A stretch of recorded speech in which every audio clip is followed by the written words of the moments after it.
네, 오늘 말씀은 지난주 본문과 이어지는 본문입니다. 그래서 오늘 말씀을 좀 같이 지난주에 이어서 좀 같이 보도록 하겠습니다. 그러면서 오늘은 좀 기억에 대해서 사람이 가지고 있는 사람이 하는 그 기억에 대해서 좀 같이 이야기를 먼저 나눠보려고 합니다. 기억. 사람의 기억이라는 것은요, 사실은 절대 공정하지 않습니다. 사람이 하는 기억이라는 것은 사람이 하는 기억은 사실 정확하지 않죠. 정확한 사실에 대해서 저장을 하지 않습니다. 사람이 기억한다라는 것은 오히려 편집된 사실을 기억합니다. 사람들은. 그래서 그 편집된 사실을 통하여서 자기를 보호한다라는 것이죠. 자기한테 유리하게. 마치 뭐랑 똑같냐면요, 사진 찍을 때요, 요즘에는 그 보정 기능이 있거든요. 그래서 그 보정 기능 하나 띡 누르면요, 피부가 탁 좋아집니다. 요즘에는 그래서 원본이라는 개념이 좀 사라졌죠. 원본을 저장하는 사람은 없습니다. 그래서 저도 이제 영상 편집을 좀 하는데, 영상도 요즘에는요, 그냥 버튼 하나만 누르면 피부가 좋아져요.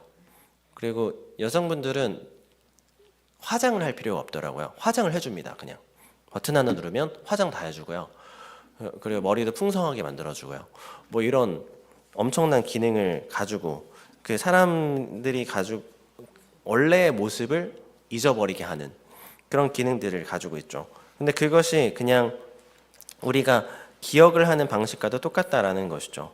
그 기억을 하는 방식뿐만이 아니고 우리가 죄를 기억하는 순간들도 마찬가지라는 것이죠. 죄라는 것도 똑같은데요, 죄를 기억하는 우리의 방식도 굉장히 자기 방어적입니다. 내가 유리한 편집된 기억들만 우리는 가지고 있다라는 것이죠. 출애굽한 이스라엘 백성들을 보면은 어떤 모습을 가지고 있냐면요, 홍해를 건넙니다. 그리고 노예 생활에서 이제 막 벗어났죠. 근데 얼마 지나지 않아서 하나님을 원망하면서 뭐라고 이야기하냐면, 민수기 11장 5절에 이집트에서 생선을 공짜로 먹던 것이 기억에 생생한데 라고 이야기하거든요. 이집트에 살 때는 우리가 생선을 공짜로 먹었는데 우리 지금 아무것도 못 먹지 않느냐 하면서 하나님 앞에서 불평하는 거죠. 근데 노예들이 생선을 공짜로 먹은 일이 있었을까? 그럴 리가 없거든요. 버리는 생선 정도는 먹었을 수도 있죠. 그런데 그들이 자신들이 힘들었던 뭐 채찍을 맞거나 아니면 벽돌을 날랐거나 이런 것들은 기억하지 못하고 자신들이 가지고 있었던 기억을 왜곡해서 편집된 기억을 통하여서 과거를 회상하면서 그것을 그리워한다라는 것이죠. 그리고 6절에는 민수기 11장 6절에 그러면서 뭐라고 이야기를 하냐면, 이 만나밖에 없으니 입맛마저 떨어졌다 이렇게 이야기합니다. 하나님이 주시는 그 만나, 야, 내 입맛만 버렸다. 내가 지금 배를 채우고 나니까 하나님이 주신 은혜가 그 값싼 은혜가 돼버린 거죠. 나 이거 별것도 아닌데, 야, 이거 나 이제는 질렸어 이렇게 이야기하는 거죠. 그러니까 하나님이 주신 현재 복이 가치 없는 것이 되어버린 것이죠. 과거의 기억이 아름답게 되어지고 현재가 가치 없게 되어지는 것, 그것이 사실은 이제 우리가 죄라는 것의 속성의 아주 본질적인 것입니다. 죄는 어떤 것이냐면요, 사단은 그 죄를 통해서 우리의 기억을 그와 같이 그 조작을 하죠. 내가 과거에 가지고 있었던 그 생각들을, 그 기억들을 미화시킵니다. 그리고 그리워하게 만들죠. 그리고 내가 지금 누리고 있는 것들이 별것 아닌 것으로 만듭니다. 그것이 우리가 가지고 있는 기억이라는 것, 그리고 그 죄성을 통하여서 우리의 기억을 통해서 죄가 들어오는 방법이다라는 것이죠. 또 이런 것도 있습니다.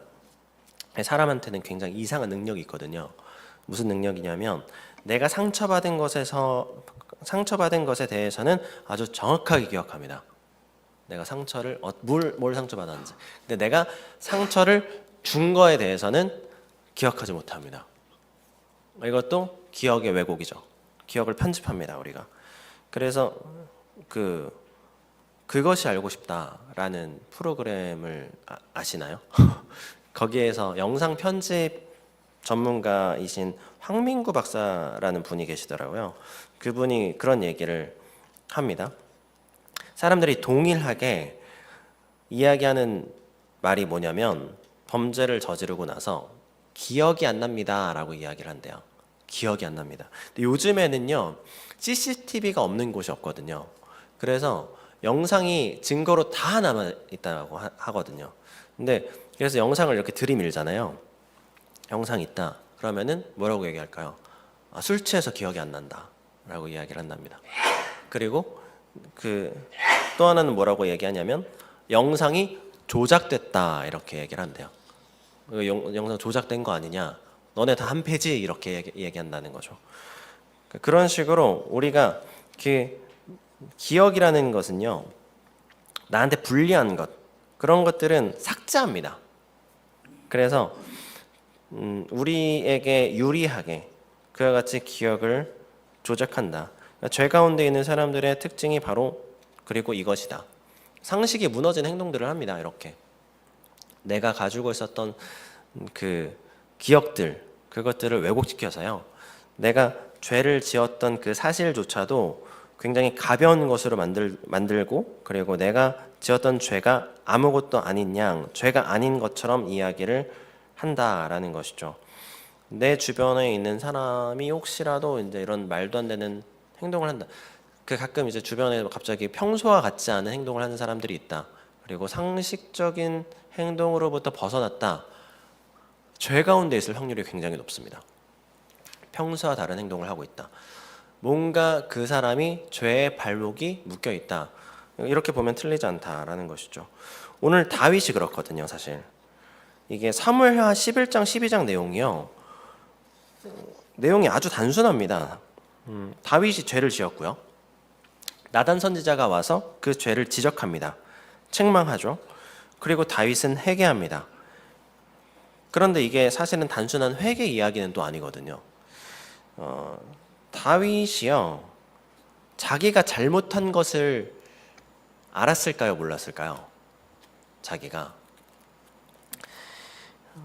충성스러운 부하의 아내를 빼앗았습니다. 그리고 그 충성스러운 부하를 죽였습니다. 잘못했다라고 이야기를 합니다. 와가지고 나단 선지자가 와서 그 부자 당신입니다 하면서 이렇게 당신 잘못했습니다, 이렇게 큰 죄를 지었습니다 이야기를 하니까 그제서야 갑자기 내가 죄인이구나 라고 이야기하죠. 그제서야 잘못을 인정합니다. 이게 좀 이해가 사실 안 되거든요. 근데 이게 죄의 속성 때문에 그런 것이다 라는 것이죠. 죄의 속성은요 내 삶을 무너뜨리지 않습니다. 내 영혼을 무너뜨립니다. 죄는. 그래서 다윗이 간음을 했고 살인을 저질렀거든요. 그런데 다윗이 가지고 있었던 삶의 변화는 아무것도 없었습니다. 자기가 일구었던 자신의 왕국은 아주 굳건했죠. 자기의 왕권은 아주 굳건했습니다. 그리고 나서 다윗은 그렇게 생각한 거죠. 괜찮구나. 내가 지금 이렇게 잘못을 저질렀다는 건 알고 있긴 있었거든요. 그래서 그것에 대해서 감추려고 했고, 그것을 감추기 위해서 살인을 저지른 것이기 때문에 잘못했다는 것을 인지하고 있긴 했거든요. 근데 그 잘못이 인지하고 있었지만 그것이 그렇게 큰 죄라는 것을 인지하지 못했다는 것이죠. 왜냐하면 자기 삶에 아무런 변화도 일어나지 않았기 때문에. 이런 것 같습니다. 그러니까 자동차 타고 가다가요 신호 위반을 했어요. 근데 신호 위반하고 나서 아무런 단속도 걸리지 않고 벌금도 받지 않았습니다. 그러면 속으로 괜찮네, 여기 그냥 신호 위반하고 그냥 달려도 괜찮은 도로였구나 라고 생각하는 것과 같습니다. 그러니까 다윗의 죄를 신호 위반 정도와 비교할 수 있는가? 똑같습니다. 똑같은 것입니다. 내가 그 선을 넘었는데 그 선을 넘은 것이 내 삶에 아무런 영향도 주지 않는다. 그러면 우리는 그게 괜찮다고 착각합니다. 여기에 더 큰 문제는 무엇이냐면 다윗은 꽤나 괜찮은 신앙인이었다라는 것이죠. 그 전까지 다윗의 삶은 굉장히 괜찮은 삶이었습니다. 하나님 앞에서 누구보다도 항상 열심을 다하여서 예배를 드렸고, 하나님 앞에서 모든 상황 가운데 기도를 했고, 그리고 하나님께서 허락하신 모든 전쟁에 하나님의 이름으로 나아가서 승리했습니다. 그래서 모든 자리에서 하나님의 이름으로 승리해서 이스라엘이라는 나라의 왕으로서 세움을 받게 되었다는 것이죠. 그리고 그 자리에서도 하나님 앞에 나아가서 예배를 드렸고, 하나님의 성전을 세우기 위해서도 마음을 다하였던 다윗이었다라는 것이죠. 그 과정에서 죄를 짓게 되었습니다. 근데 아무런 일도 일어나지 않은 거죠. 그러니까 하나님께서 이 정도는 괜찮다고 하시는구나 라고 다윗이 착각한 겁니다. 그래서 그러니까 우리가 그 괜찮은 신앙을 가지고 있다는 것은 그래서 굉장히 위험한 일이다라는 것이죠. 내가 지금까지 온전한 예배와 그리고 하나님 앞에서 기도하기를 쉬지 않았는데 그 과정 속에서 내가 죄를 지었다. 그러면은 우리는 이 정도는 하나님께서 봐주시겠지라는 생각이 있다는 것이죠.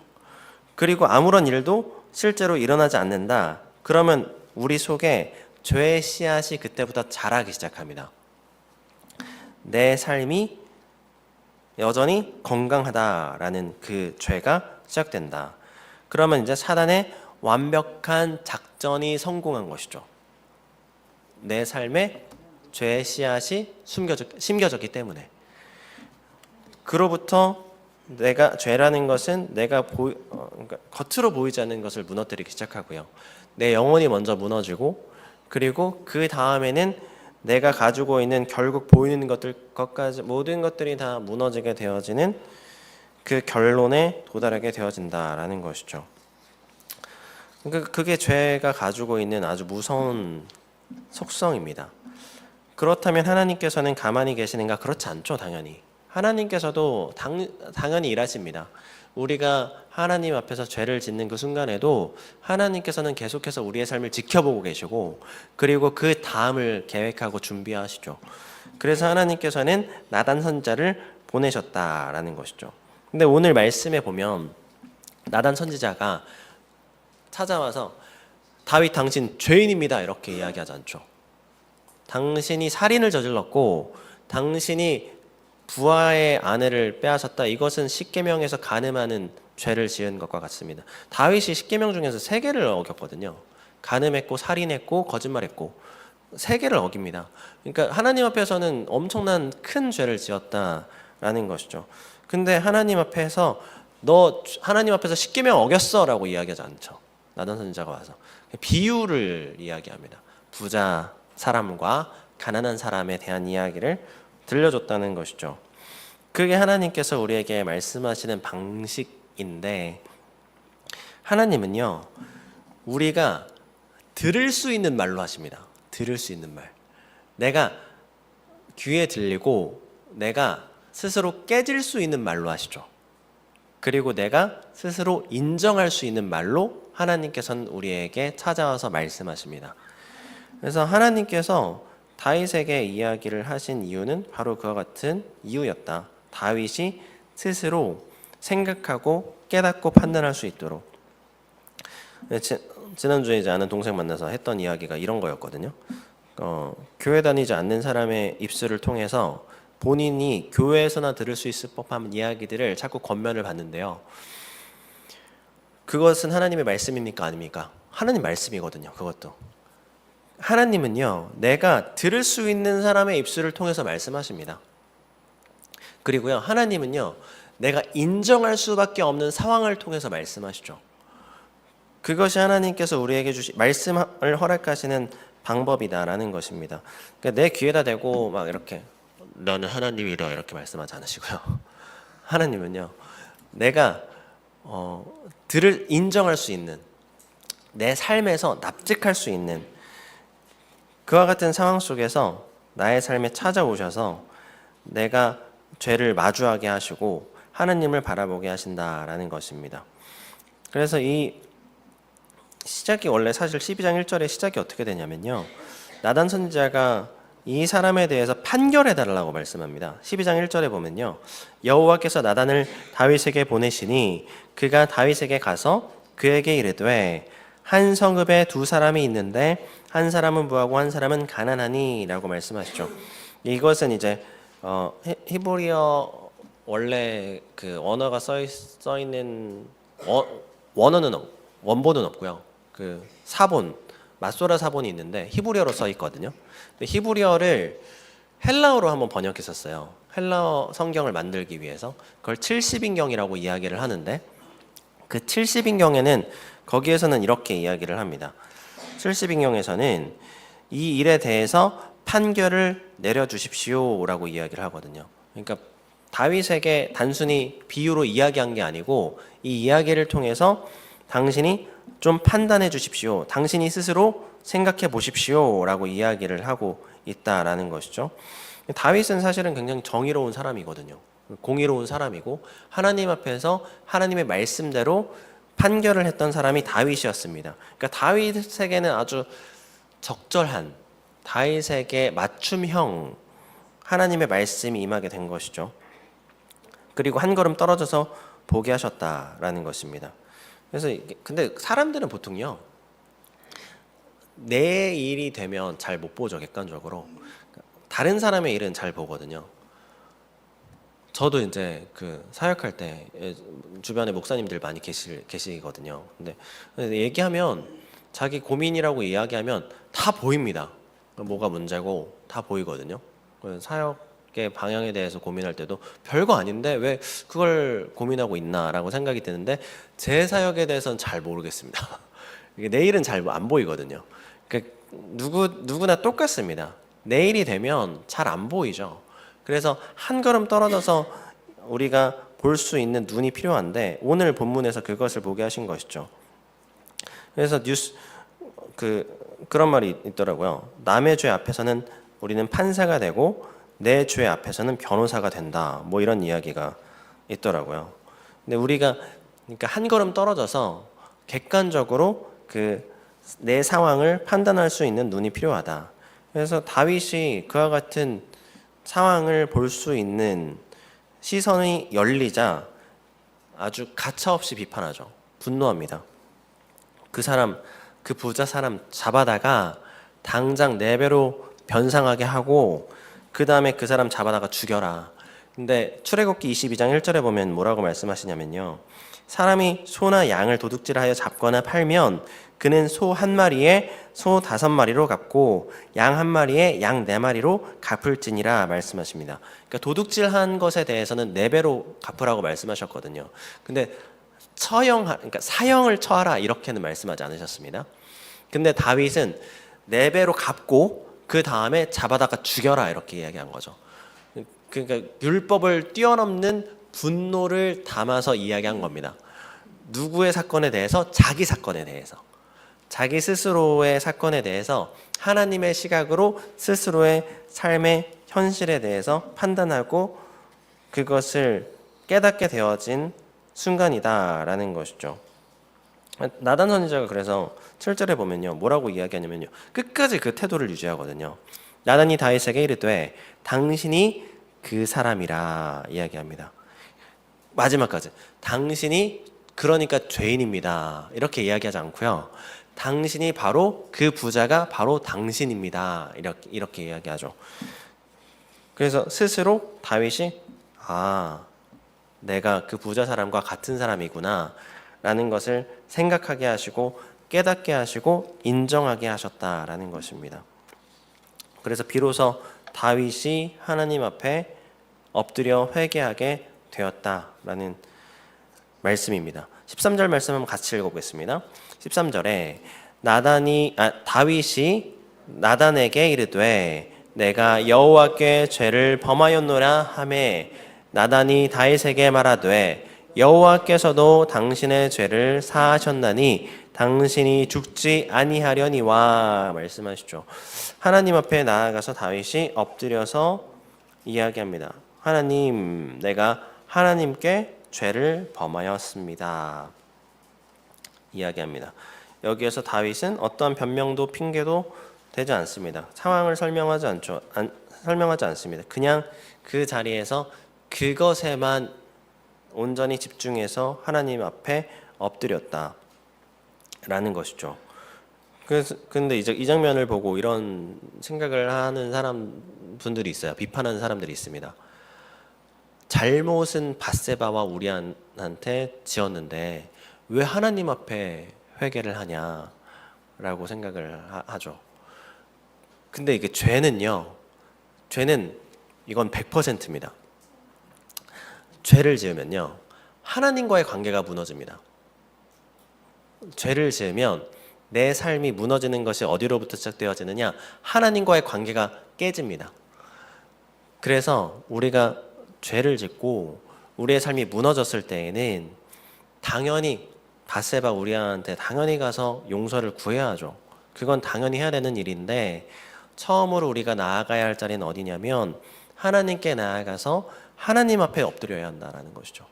그래서 거기에서부터 우리의 관계가 회복되어지고, 그리고 우리가 사람과의 관계를 다시금 온전하게 하고 회복하게 할 때 하나님께서는 우리의 삶에 비로소 하나님의 그 회개의 심령을, 하나님의 새로운 영을 그제서야 허락하신다라는 것입니다. 그래서 하나님께서 다윗에게 그와 같은 회개의 영을 허락하신 이후에 다윗이 쓴 시편이 있거든요. 그 쓴 시편이 몇 편이냐면 시편 51편입니다. 나단은 선지자에게 그 하나님의 말씀으로 책망을 듣고 난 이후에 자기의 죄를 자복하고, 그리고 하나님 앞에 회개하고, 그리고 나서 시편 51편을 하나님 앞에 기록하여서 하나님께 고백하였다라는 것이죠. 그러니까 하나님은요, 그래서 우리의 인간의 기억이라는 그 연약함을 하나님의 말씀으로 고치셔서 기록하십니다. 인간의 연약함의 그 기억의 감정적인 부분들을 하나님께서는 그 왜곡되어지는 그 모든 나의 연약함들을 하나님 말씀으로 채우신다는 거죠. 그래서 나의 기억을 회복시키시고 하나님을 온전히 바라보게 하신 이후에 하나님 앞에 나와서 하나님의 말씀을 고백하게 하시죠. 그래서 다윗은 그것을 글로 완전히 기록하고 적었다라는 것입니다. 우리가 사람이 술에 취하면 가장 먼저 잃는 것이 기억이라고 합니다. 기억. 우리가 죄에 취하면 똑같은데요.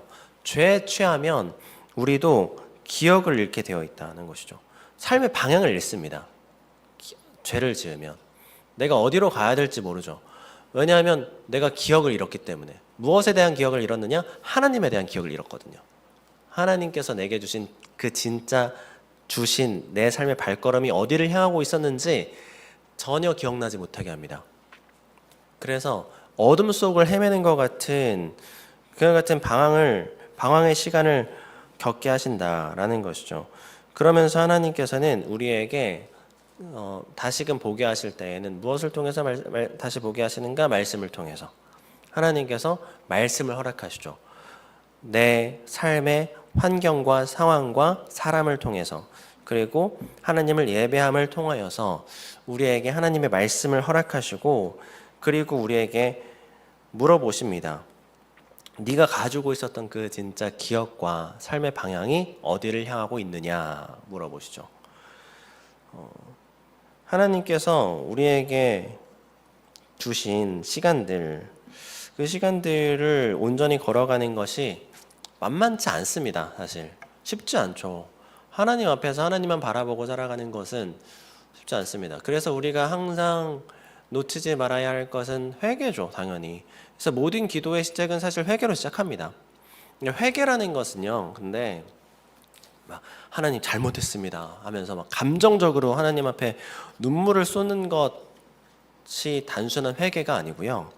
진짜 하나님 앞에 회개는 무엇으로부터 시작되어지는가? 인정으로부터 시작되어집니다. 내가 하나님 앞에 넘어졌음을, 하나님 앞에서 온전히 살아가지 못하였음을 내가 온전히 인정할 때 하나님께서는 그제서야 내 삶에 새 영을 허락하신다라고 말씀을 하십니다. 우리 마지막으로 시편 한번 찾아보겠습니다. 시편 51편이에요. 다윗이 마지막으로 이렇게 고백을 합니다. 시편 51편에 51편 10절에 하나님 앞에 이렇게 고백합니다. 우리 마지막으로 시편 51편 10절 말씀 함께 한 목소리로 읽겠습니다. 하나님이여 내 속에 정한 마음을 창조하시고 내 안에 정직한 영을 새롭게 하소서. 아멘.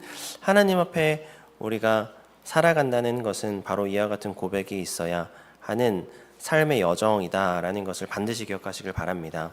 하나님께서 오늘 나에게 주신 삶에 오직 하나님을 고백함으로 내가 하나님 앞에 온전히 살아가고 있음을 항상 확인하시고 내 기억으로 살아가는 것이 아니라 하나님의 말씀, 하나님의 온전히 기록되어진 하나님의 변함없는 그 진리로 살아가는 하나님의 자녀 되시기를 축복합니다. 내 하나님께서 우리에게 새 영을 허락하시고 새 길을 보게 하실 줄 믿습니다.